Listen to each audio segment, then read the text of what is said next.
ننکانہ صاحب حفاظتی اقدامات اور احتیاطی تدابیر سے حادثات میں ہونے والے نقصانات میں ممکن حد تک کمی لائی جا سکتی ہے۔ Muhammad Akram Panwar, district emergency officer rescue 1122 Muhammad Akram Panwar اور موٹر وے چیف پیٹرولنگ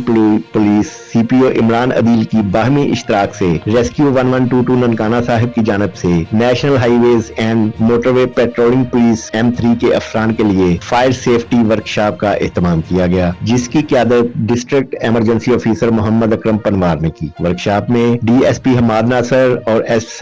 پی او عبید خرم کے ساتھ دیگر افسران نے بھرپور شرکت کی۔ ورکشاپ میں rescue safety officer Ali Imran, rescue instructors علی اکبر اور عرفان منظور نے موٹر وے پیٹرولنگ پولیس کے افسران اور اہلکاروں کو موٹر وے پر ہونے والے حادثات کی روک تھام، آگ سے بچاؤ اور گاڑیوں میں لگنے والی آگ کی صورت میں کیے جانے والے اقدامات اور ہنگامی صورتحال سے نمٹنے کے لیے تفصیلی لیکچر دیے اور عملی مظاہرہ بھی کیا۔ ورکشاپ کے اختتام پر چیف پیٹرولنگ پولیس عمران عدیل کا کہنا تھا کہ موٹر وے پر ہونے والے حادثات میں زیادہ تر پہلا response national highways and motorway patrolling police کا ہوتا ہے اور اس لیے ریسکیو 1122 کی فائر سیفٹی ورکشاپ ہمارے سٹاف کے لیے بہت ضروری تھی۔ ہمارے لیے یہ ٹریننگ بہت مفید ثابت ہوئی ہے۔ ہم ریسکیو 1122 محکمہ کے حد درجہ مشکور ہیں کیونکہ اس ورکشاپ کے بعد موٹر وے پیٹرولنگ پولیس کا عملہ حادثات میں مریضوں کو طبی امداد کے ساتھ ساتھ گاڑیوں میں لگنے والی آگ پر بھی قابو پا سکے گا۔